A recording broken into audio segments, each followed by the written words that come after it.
Bom, então, vamos falar um pouquinho hoje sobre o comunismo, né? E a confusão que se faz com relação a esse termo nos dias de hoje. Eu recomendo que vocês adquiram esse importante dicionário de política.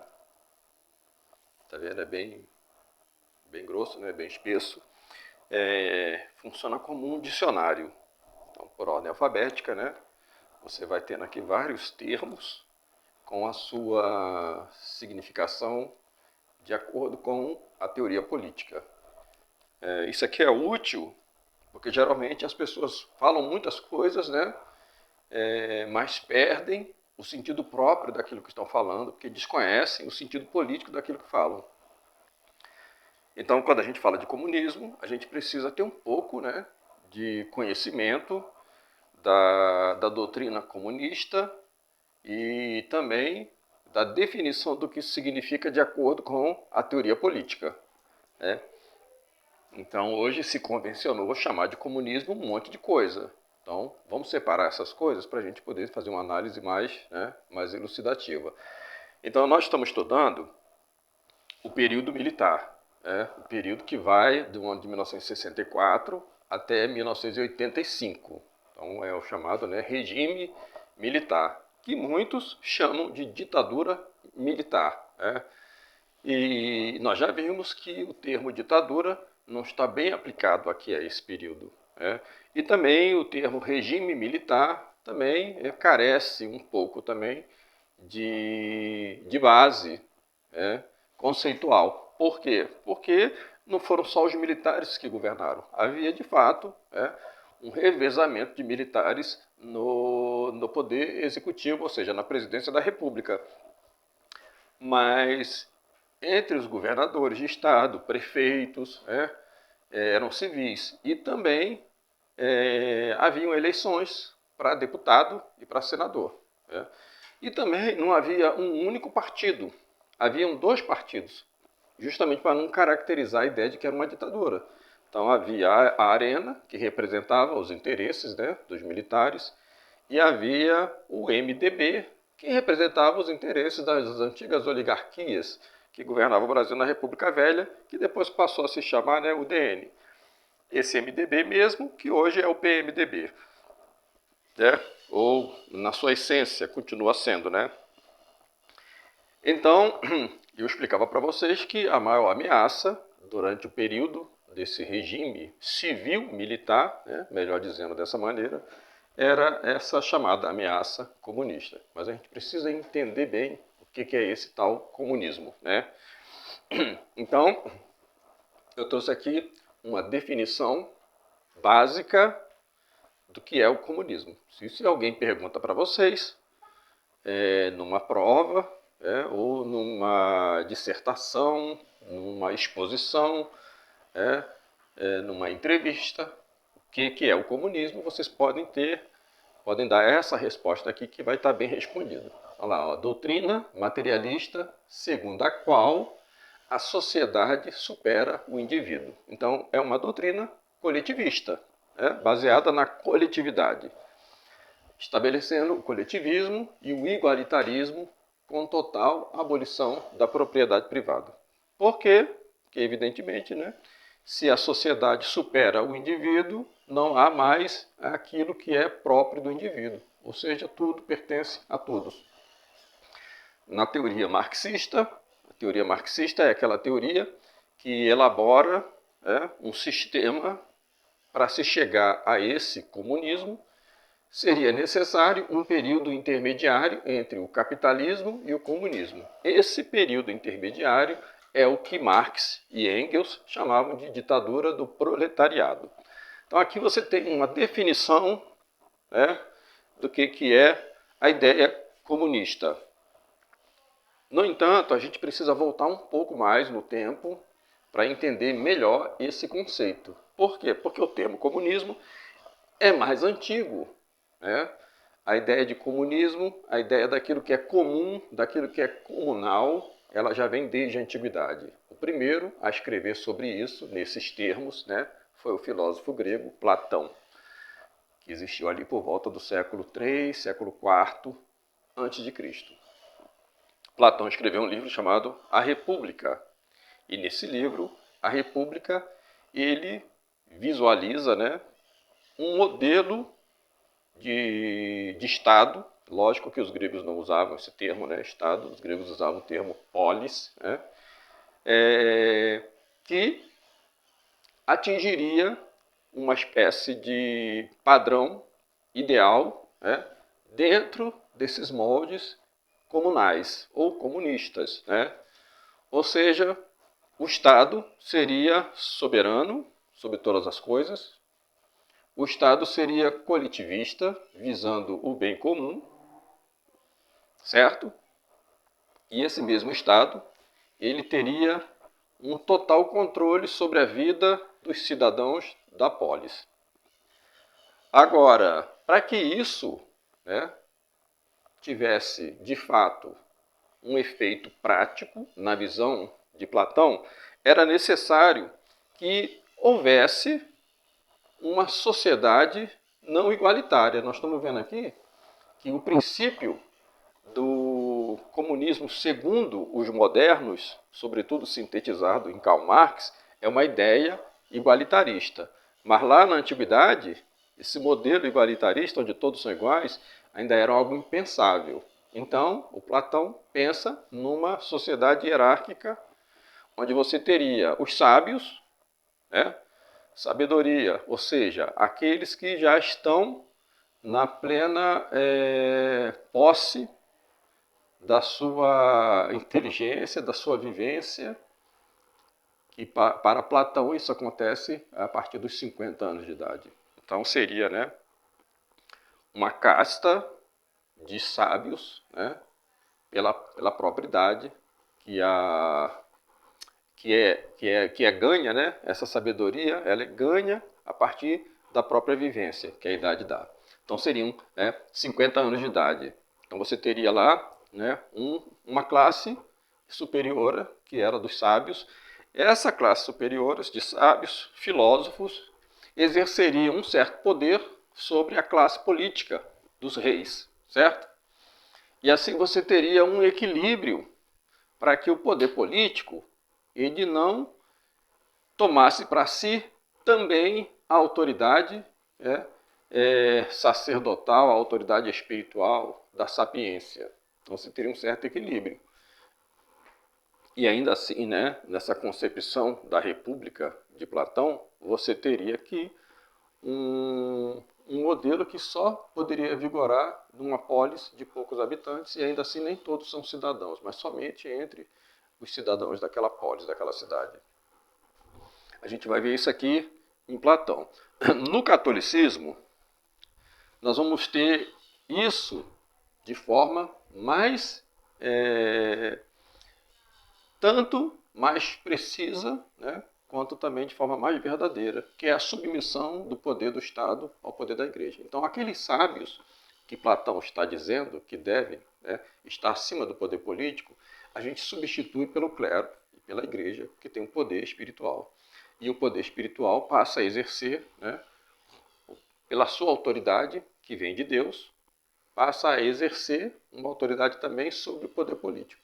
Ou seja, o poder dos reis tem que estar, de alguma maneira, sujeito ao poder das autoridades eclesiásticas. E aí você passa a ter um modelo de sociedade mais equilibrado. O problema de Platão, e a gente deve, né, dar um certo crédito para Platão, é que ele era pagão. Então ele não conhecia a doutrina do pecado original. É certo que os antigos, né, tinham alguma coisa que restava neles, né, desde a tradição que vinha de Adão, algo sobre essa doutrina que havia se perdido pelo paganismo. Mas a gente dá esse desconto, né, para o Platão. Por quê? Porque esse modelo, visto pelo Platão, ele se torna absolutamente impossível se você não considera a doutrina do pecado original. É impossível que você vai conseguir ter uma forma de governo capaz de dar a todos os homens, né, aquela felicidade que todos nós desejamos. Certo? Então, Se quando a gente compreende a doutrina do pecado original, a gente percebe que a gente pode ter um modelo de governo mais ou menos próximo, né, daquilo que é o ideal, mas nunca nós vamos chegar a esse modelo ideal, porque existe essa mancha do pecado original que inclina os homens, né, para as suas fraquezas, e dessa maneira os homens acabam se desvirtuando, né? Então é impossível ter um modelo completamente perfeito de governo neste mundo. O mais próximo disso foi o período da cristandade, onde você tinha a ordem temporal submetida à ordem espiritual. Então, muito bem. Agora, no final da Idade Média, vai formar-se esse chamado sistema capitalista, né? O sistema capitalista, ele é algo que na antiguidade ele não existia como tal. Existia algo em alguns momentos da história, né, que de certa maneira poderia se aproximar da ideia capitalista, mas não era propriamente capitalismo. O capitalismo, para ser propriamente capitalista, ele precisa, né, ter mais ou menos aqui os requisitos que a gente pode enquadrar nessa definição. Sistema econômico cujas características residem na propriedade privada dos meios de produção e no livre jogo da concorrência de mercado, objetivando o lucro. Então a gente vê que o sistema capitalista ele é de fato um sistema econômico, enquanto que o comunismo é uma doutrina. Essa doutrina comunista, ela é doutrina por quê? Porque ela não existe efetivamente na prática. Efetivamente na prática, ela não existe. Ela é uma teoria elaborada com o objetivo de se chegar a ela, mas não se chega a ela. Agora, o capitalismo não é uma doutrina, ele é um sistema econômico efetivo, que se baseia na propriedade privada. Aqui você vê que o comunismo é uma abolição da propriedade privada, né? O capitalismo se baseia na propriedade privada, mas ele prega a livre concorrência do mercado. Isso aqui é um problema para começo de conversa. Por quê? Porque deve haver, de alguma maneira, algum controle sobre aquilo que é comercializado. A doutrina capitalista é a doutrina liberal, por excelência. Ora, se eu defendo essa doutrina aqui, eu vou ter que acabar cedendo também à liberdade comercial das drogas, né, das bebidas alcoólicas, da pornografia, ou seja, de tudo aquilo que de alguma maneira vai trazer algum mal moral para a sociedade. O capitalismo, ele prega a liberdade comercial, inclusive para aquilo que é um mal para a sociedade. Se aquilo que é um mal moral para a sociedade for um bem econômico para a economia capitalista, para o sistema capitalista, vai ser permitido. Entende? Então, a armadilha muitas vezes é essa, né? A gente fugindo desse modelo, a gente acaba abraçando esse modelo aqui. E esse modelo aqui, ele se baseia também, principalmente, né, na prática da usura. E a prática da usura é fazer dinheiro, gerar dinheiro, né, através do tempo. Você empresta dinheiro, visando receber esse dinheiro de volta com acréscimo de juros. E assim, você faz o dinheiro se multiplicar pelo próprio dinheiro. O objetivo maior desse sistema econômico aqui não é o bem comum, mas o lucro. O lucro dos indivíduos. Certo? Agora, como reação a isso daqui, os comunistas modernos vão elaborar um novo sistema, né, comunista, que vai desde a Revolução Francesa, com o Babeuf, que era um dos jacobinos, né, que vai pensar em um modelo comunista aplicado pelo próprio Estado, né? Evidentemente que ele não vai conseguir fazer isso na Revolução Francesa, porque no momento em que ele teoriza isso, a Revolução Francesa já está sob o domínio dos girondinos, ou seja, da alta burguesia, que era inimigo desse pensamento, afinal de contas, né? Os girondinos, a alta burguesia, não queria perder suas propriedades. E o comunismo visa a abolição da propriedade privada. Depois disso, você vai ter os teóricos comunistas. Você vai ter uma sequência de teóricos comunistas, desde Saint-Simon, Robert Owen, né? E finalmente você vai chegar em Karl Marx, que é o que nos interessa aqui, que é o que vai sintetizar a ideia comunista de fato, e é a partir de Karl Marx que essa ideia comunista vai ser aplicada primeiro, né? A chamada ditadura do proletariado, primeiramente na Comuna de Paris e posteriormente por Lenin na Revolução Bolchevique.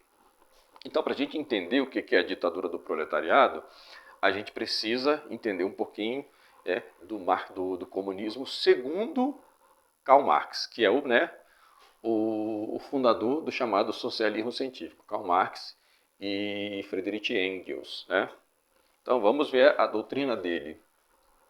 Na doutrina marxista, seria necessário um período intermediário entre o capitalismo e o comunismo, que seria a ditadura do proletariado. Então o Karl Marx ele vai tirar muito da economia dos ingleses, do sistema econômico dos ingleses, sobretudo Davi Ricardo, e vai tirar muito da má filosofia dos alemães, sobretudo Kant, né? Kant e Hegel, e depois vai aplicar a isso uma análise de história, que vai ser chamado, né, materialismo histórico, e da filosofia de Hegel, ou seja, o idealismo, né?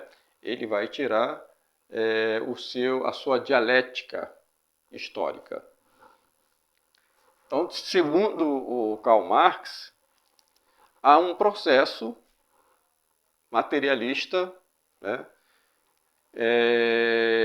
de evolução da sociedade. Esse processo materialista ele segue uma determinada lógica, que, segundo Karl Marx, né, é a lógica dos interesses dos poderosos. Portanto, você tem aqui uma lógica de cunho econômico. É o poder, né, pelas finanças, pelo dinheiro, o poder econômico, sobre aqueles que não exercem esse poder, né, e passam por isso a ser controlados por esses que exercem o poder econômico. Então, por Karl Marx, a história se trata disso, dessa luta de classes entre os que têm o poder econômico, que ele chama de meios de produção, e aqueles que não têm este poder e que estão submetidos aos que têm esse poder. Então, aqui há um constante choque entre essas duas classes, certo? E é esse choque que faz a história se movimentar. Então ele tira de Hegel a ideia a chamada dialética de Hegel, que se baseia em que a ideia constrói a realidade. E como é que a nossa ideia constrói a realidade? Através de um processo dialético. Então você compreende a realidade, certo? Não pelo que a realidade é, mas pelo que você tem na sua própria ideia. Só que dentro da sua própria ideia existem contradições que se opõem a essa realidade que a sua ideia construiu. Não esquece o mundo lá fora, tudo se passa aqui, né? Na filosofia de Hegel. E aí essas contradições se chocam. Então acontece o que ele chamava de tese e antítese. E depois você vai chegar a uma síntese que é a junção desses dois contrários. E você chega a um produto final que é a síntese. Mas quando você forma uma síntese, essa síntese imediatamente vira uma tese que vai se contrapor a ela, uma outra antítese, finalmente chegar a uma síntese. Isso num processo infinito. O Marx vai tirar isso do campo das ideias e vai transformar isso, ou vai transpor isso para o campo da prática, da matéria. E vai dizer que esse choque entre tese e antítese se dá entre a luta de classes. Então ele dizia o seguinte, no começo, né, havia um comunismo, que ele chamava de comunismo primitivo. É a época tribal, a época das cavernas. Ou seja, não havia propriedade privada, não havia nenhum bem próprio do indivíduo, tudo era comunal, tudo pertencia a todos.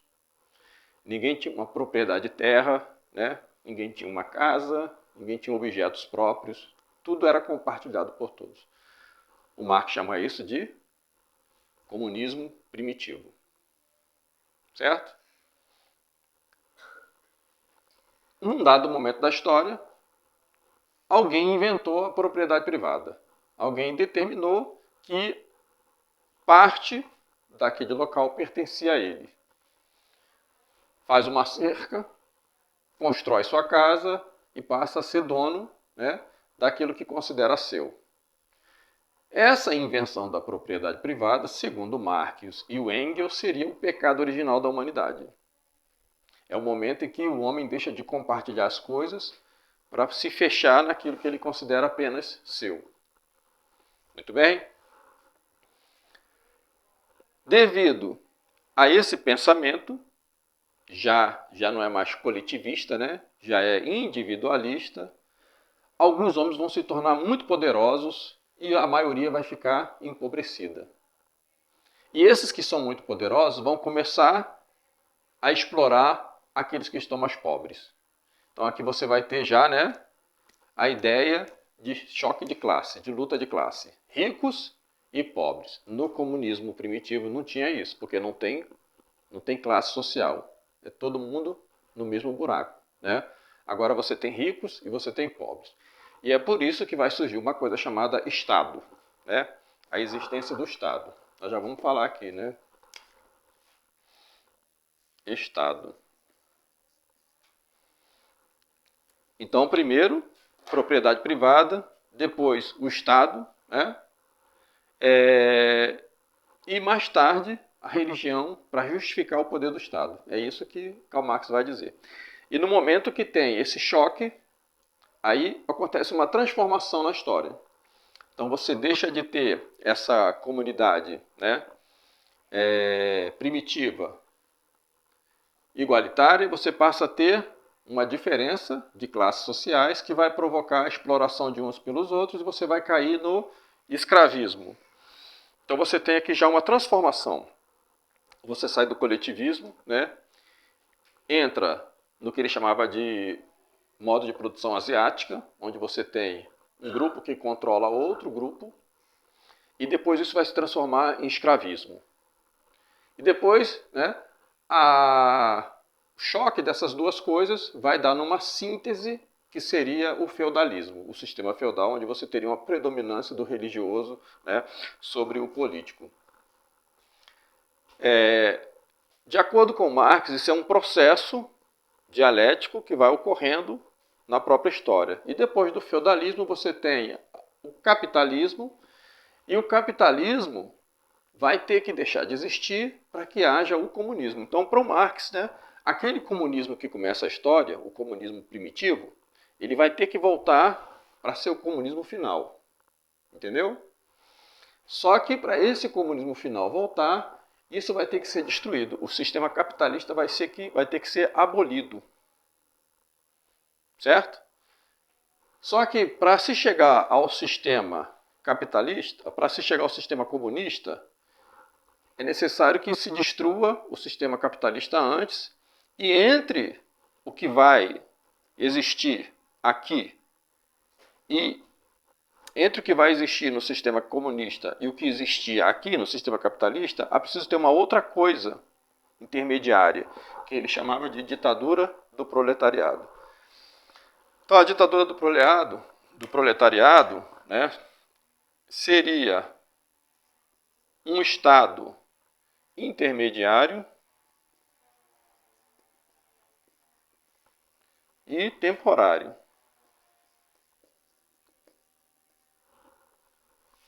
no qual os trabalhadores, né, os trabalhadores exerceriam o poder. Finalmente, quando passasse essa fase aqui, né, você teria, finalmente, a abolição do Estado,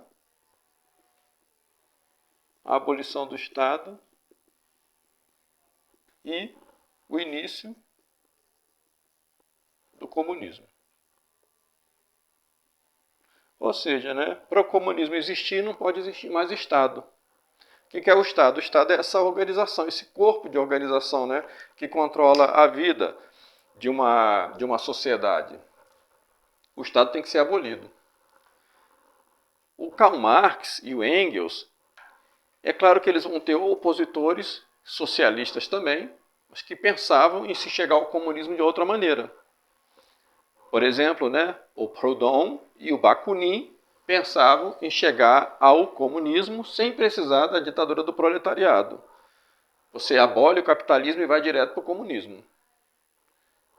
Então, você pensar em uma estrutura social que não seja o Estado é o que se chama de anarquismo.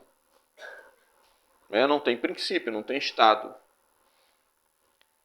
No final das contas, né, a diferença dos anarquistas para os comunistas marxistas é a ditadura do proletariado, que para os marxistas tem que ter e para os anarquistas não tem que ter. Vai direto. Entendeu? Bom, então isso daqui é a concepção clássica de comunismo. Né? Eu vou ler para vocês aqui o dicionário de política, né, sobre a ditadura do proletariado. Porque, ao final das contas, né, o que nós vimos até hoje não foi o comunismo, propriamente dito. Porque o comunismo nunca acontece e nunca vai acontecer. Porque é preciso levar em consideração que existe o pecado original. Né? A doutrina social da igreja, ela não é nem isso e nem isso. Ela não é nem comunista e nem capitalista. Porque o sistema clássico comunista não leva em consideração o pecado original. E o sistema capitalista, muito menos. Né? Então, vamos ver o que diz aqui o dicionário sobre a ditadura do proletariado. Para a ideologia comunista, poder político supremo exercido pelo proletariado com a finalidade de suprimir o regime capitalista e destruir o Estado burguês. A ditadura do proletariado é de alta importância no quadro do marxismo-leninismo, por ser considerada instrumento indispensável e da maior eficácia para o êxito da Revolução Socialista, pois significa o poder usado para vencer resistência dos exploradores do povo, conjurar tentativas de restauração da ordem estatal burguesa, consolidar a revolução e fazer frente às forças da reação internacional. Exemplos de ditadura do proletariado na história é o caso da Comuna de Paris e também, né, dos sovietes na Revolução Bolchevique.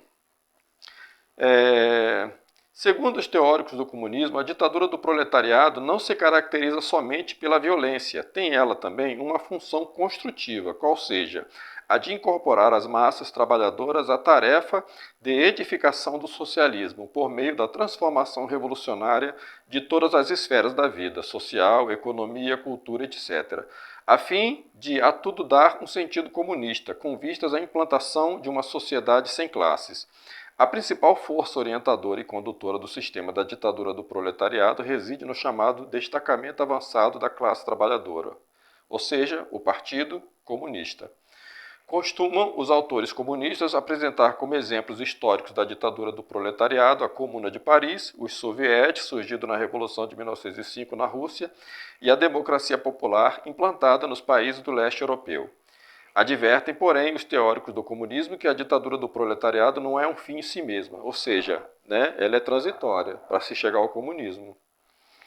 constitui um meio historicamente necessário e o único possível para se chegar à sociedade sem ditadura e sem classes. Quer dizer, para se chegar a uma ditadura, uma sociedade sem ditadura, tem que ter uma ditadura antes, né? Nas conclusões do 22º Congresso dos PCUs, em 1962, registrou-se a propósito o seguinte, abre aspas, depois de haver assegurado a plena e definitiva vitória do socialismo, que para eles é a primeira fase, né, do comunismo, e a passagem da sociedade à ampla edificação do comunismo, a ditadura do proletariado assinala-se no programa do PCUs. Terá cumprido sua missão histórica e, do ponto de vista das tarefas próprias do desenvolvimento interno, deixará de ser necessário a união das repúblicas socialistas soviéticas. Vale dizer, o estado da ditadura do proletariado ter-se-á transformado no estado de todo o povo, fecha aspas, passando a vigorar o comunismo na sociedade. Valha a observação de que na ex-União das Repúblicas Socialistas Soviéticas, ao longo de mais de 70 anos do domínio da Revolução Socialista e a despeito das presumidas leis de transformação social ditadas pela história, a sociedade sempre se mostrou tão estratificada ou mais quanto antes de 1917. Ou seja, não acabou nada essa história de classes sociais. Eles fazem a revolução, fazem a ditadura do proletariado e continuam, né, ter essas diferenças sociais.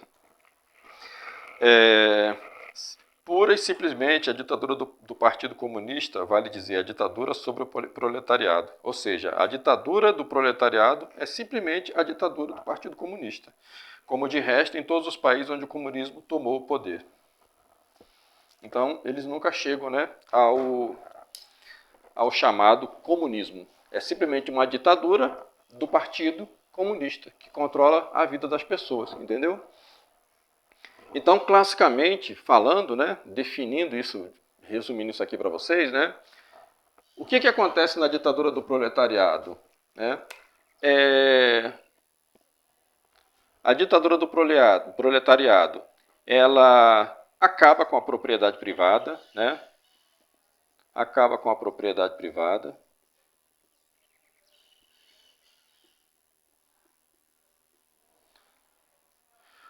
Todos os bens pertencem ao Estado.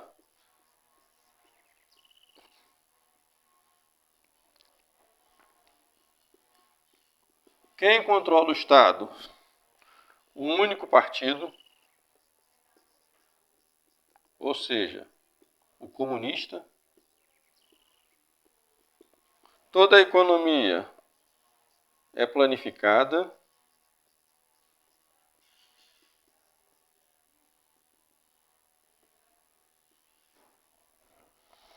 Ou seja, o Estado tem controle sobre a vida das pessoas, porque é o Estado que determina o que cada um vai ser ao longo da sua vida. Entende? Você perde a sua individualidade e com isso você perde a sua liberdade também. Tá claro? Dentro de uma ditadura do proletariado não existe liberdade individual. Você é uma peça dentro de uma engrenagem, a engrenagem do Estado. Tá dando para entender isso? Isso aqui é importante vocês entenderem isso daqui. Então, isso aqui é uma definição daquilo que a gente vai chamar, né, de socialismo real. O socialismo real. A ditadura do proletariado, ela foi, desde a Revolução Bolchevique até o final dos anos 80, o chamado socialismo realmente existente. Agora, isso daqui existiu durante quase todo o século XX. E acabou. Por que acabou? Porque economicamente esse modelo aqui não se sustenta. Ele é incapaz de se contrapor ao sistema capitalista. Por quê? Porque o sistema capitalista ele acaba produzindo tecnologia, porque ele estimula a competição de produção. E já ao passo que a economia planificada da ditadura do proletariado, do socialismo real, ela não produz tecnologia. A produção, como ela é determinada pelo Estado, o Estado estabelece limites do que vai ser produzido. Então, evidentemente, você não tem livre concorrência, você não tem liberdade de mercado. É o Estado que determina tudo. Então, logicamente, o que vai acontecer é que você vai ter uma espécie de atraso tecnológico. Né? O que produz os avanços tecnológicos é a concorrência. É a concorrência. Não quer dizer que esses avanços tecnológicos são fundamentais para a existência humana. Não quer dizer isso. Mas quer dizer que não dá mais, né, para subsistir um modelo econômico que não apresenta, né, de fato, uma alternativa para o sistema capitalista. Nem do ponto de vista materialista, que eles são materialistas, nem do ponto de vista, né, espiritual, que é muito menos, né, o que eles propõem. Tá certo? Então, quando foi lá, no final dos anos 80, né, aconteceu a quebra do Muro de Berlim, simbolizando o fracasso desse modelo econômico. Tá bom? E aí, alguma coisa disso permanece ainda. Em Cuba, né, alguma coisa lá na Coreia do Norte, alguma coisa na China, mas não é exatamente mais, né, o comunismo tal qual eu expliquei aqui para vocês. Já é uma outra coisa. Já tem alguns outros elementos ali, né? Agora, a direita americana, a nova direita americana, sem ter como lidar muito com essa situação, eles fizeram uma transposição, né, desse modelo comunista para uma outra coisa que eles chamaram de marxismo cultural. O marxismo cultural. Então a gente precisa entender essa história do marxismo cultural para a gente ver o ponto da confusão que está sendo feita nos dias de hoje com relação ao comunismo. Né? Então isso aqui para mim que é o mais importante aqui dessa aula para vocês entenderem. Então quero que vocês prestem atenção nisso daqui. A doutrina marxista, vocês viram aqui, que ela se baseia no viés econômico. Para o Karl Marx, o problema da luta de classes só existe porque existe desigualdade, diferenças econômicas, que faz um ser mais rico e outro ser mais pobre. E aí você vai ter um choque de classe. Então o viés do comunismo marxista é a economia. Por isso é que ele vai se contrapor a essa outra forma aqui econômica, que é o capitalismo. Entendeu? Então Marx via assim, né? Você tem uma superestrutura, é o que está acima, né? E você tem uma infraestrutura. A infraestrutura é o que sustenta a coisa, é o que está no, né? A superestrutura seria a questão, né? As demais questões, inclusive, né, a questão cultural. E a questão da infraestrutura seria o econômico. Ou seja, é da questão econômica que você vai ter o restante. Se você tem o predomínio econômico, o poder econômico, é desse poder econômico que você vai estabelecer as bases para uma sociedade. O que a sociedade vai crer, qual é a sua base cultural, qual vai ser a sua forma de representação artística, né? Tudo isso vai depender do poder econômico. Então a análise do Marx é mais aqui, do que na superestrutura, entendeu? Aí vai surgir na Alemanha, né, uma escola de filósofos que vai se chamar Escola de Frankfurt. A Escola de Frankfurt. A Escola de Frankfurt, ela vai passar a atacar, não isso aqui mais, a questão econômica, mas ela vai atacar a questão cultural. Eles vão dizer que a questão cultural é mais importante do que a questão econômica. É preciso modificar a estrutura de pensamento das pessoas para você fazer de fato a verdadeira revolução. Se você mudar a estrutura de pensamento, automaticamente você vai mudar o econômico também. Está dando para entender? Então, quando eu elimino a questão econômica dessa equação, eu já não posso mais falar que nós estamos falando de uma coisa chamada marxismo cultural. Isso daqui foi dado esse nome aqui erradamente pela nova direita americana, para identificar esse novo projeto de revolução ao antigo comunismo, para dizer que é uma coisa só, que só simplesmente mudou de roupa. Na realidade não é uma mesma coisa, é uma coisa diferente isso daqui. E o termo marxismo aqui, de fato, não se aplica. Isso não se aplica mais aqui, esse termo. Porque o objetivo da escola de Franco é a subversão cultural. Não tem mais a ver com a questão econômica. Entende? Então, os militares lá nos anos 60, nos anos 70, ficaram muito concentrados nisso daqui. E esqueceram de olhar para esse lado aqui. Esqueceram de olhar para o que estava sendo ensinado aqui na escola de Frankfurt. A escola de Frankfurt se baseia na chamada teoria crítica,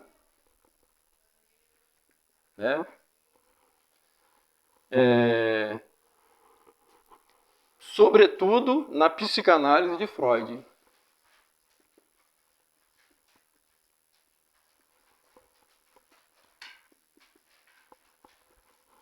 Tem muito mais de Freud na escola de Frankfurt do que de Marx.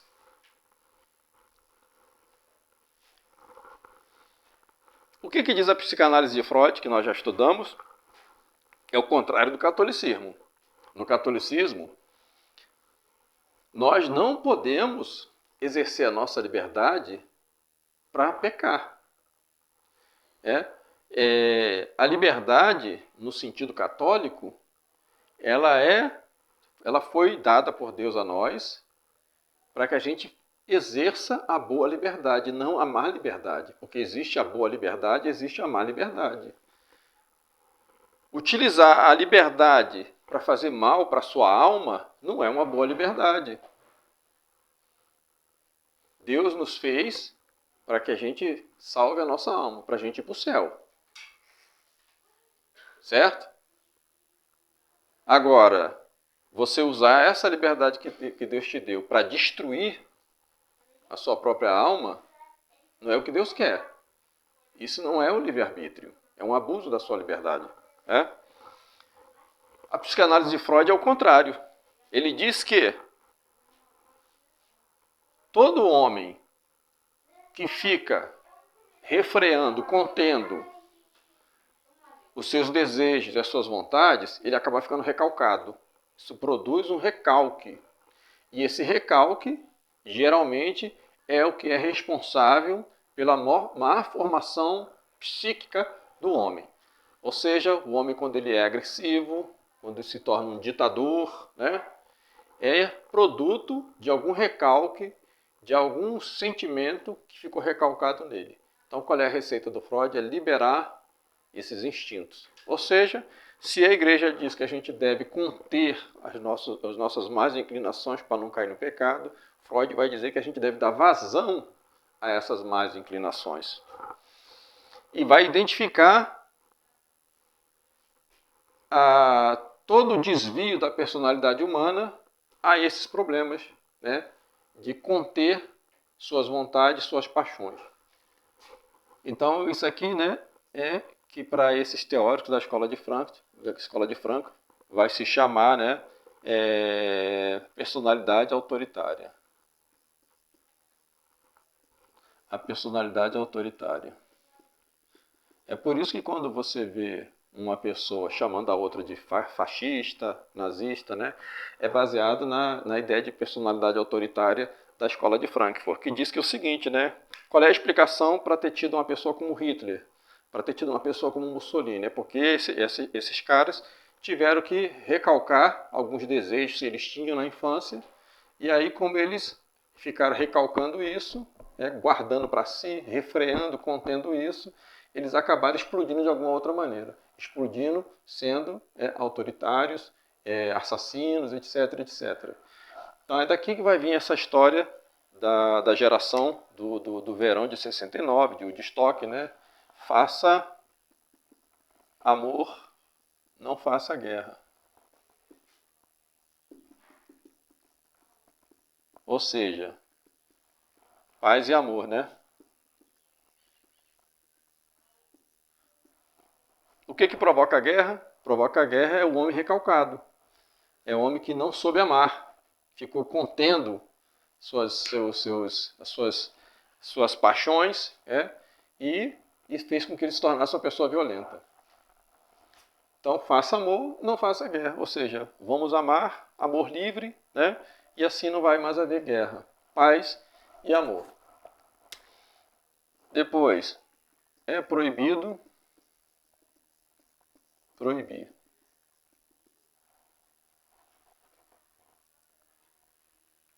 Toda forma de amor vale a pena.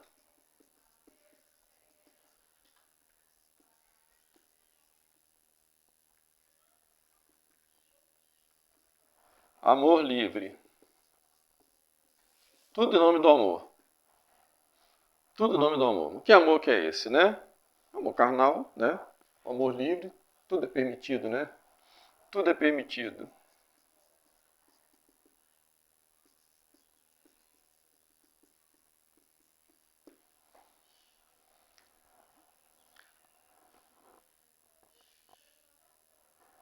Qual é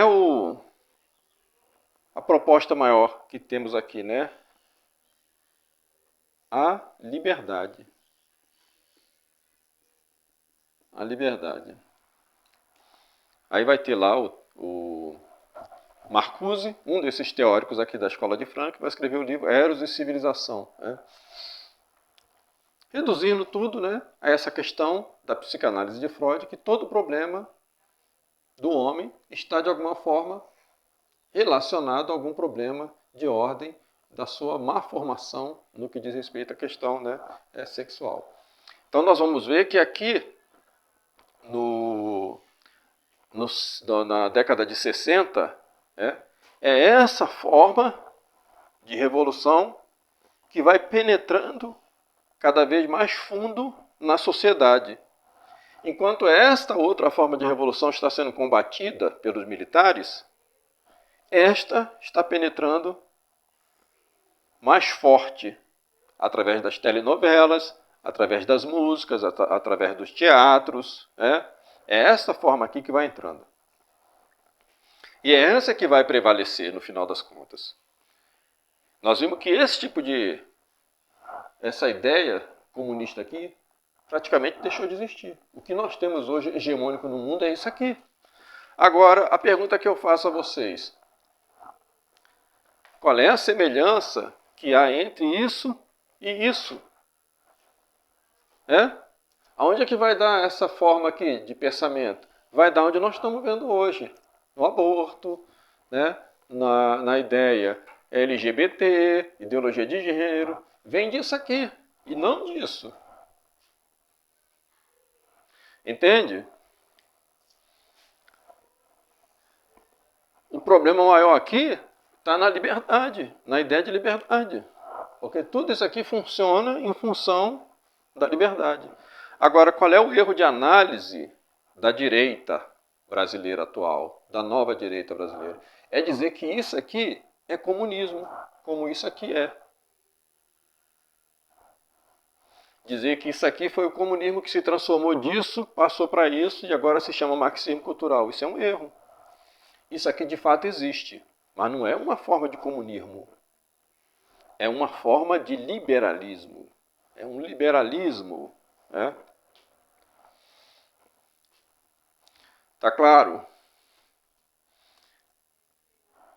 Então isso aqui é um grande problema, Por isso que eu digo, é importante as pessoas conhecerem as definições, É bom ter um bom dicionário aqui, de política. Ou leiam lá o Norberto Bobbio, bom cientista político. Precisa entender as definições das coisas para depois não misturar tudo, não chamar tudo de comunismo, Outra coisa que tem aqui é dizer também que o principal representante desse chamado marxismo cultural é o revolucionário italiano, Daqui a pouco eu lembro o nome dele. Esse é o outro erro de análise também, que não tem nada a ver com a escola de Frankfurt, Não tem nada a ver com a escola de Frankfurt. Aqui é uma outra situação, Isso aqui vai se dar sobretudo nos Estados Unidos, porque boa parte desses pensadores da escola de Frankfurt vão sair da Alemanha, por causa da perseguição nazista, né, e vão para os Estados Unidos. Lá nos Estados Unidos é que vão fundamentar. Né. Agora eu lembrei do nome do pensador comunista italiano Antonio Gramsci. Então, geralmente, né, se atribui muito dessa ideologia aqui a Antonio Gramsci, né, quando, na verdade, menos de Antonio Gramsci e mais da escola de Frankfurt. Mais da escola de Frankfurt. Que não é a mesma coisa que falar marxismo cultural, porque isso aqui tem muito pouco ou quase nada de marxismo. Tem bastante de Freud, da psicanálise de Freud, né, mas quase nada de marxismo. Então, o que nós vemos hoje, de modo geral, é o predomínio da escola de Frankfurt, desse liberalismo exacerbado, né, sem limites, que é professado principalmente pela ONU.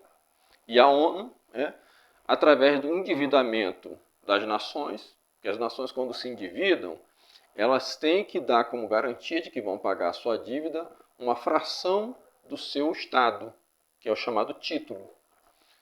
E ao fazer isso, esses organismos internacionais de bancos passam a ser dono de parte daquele país.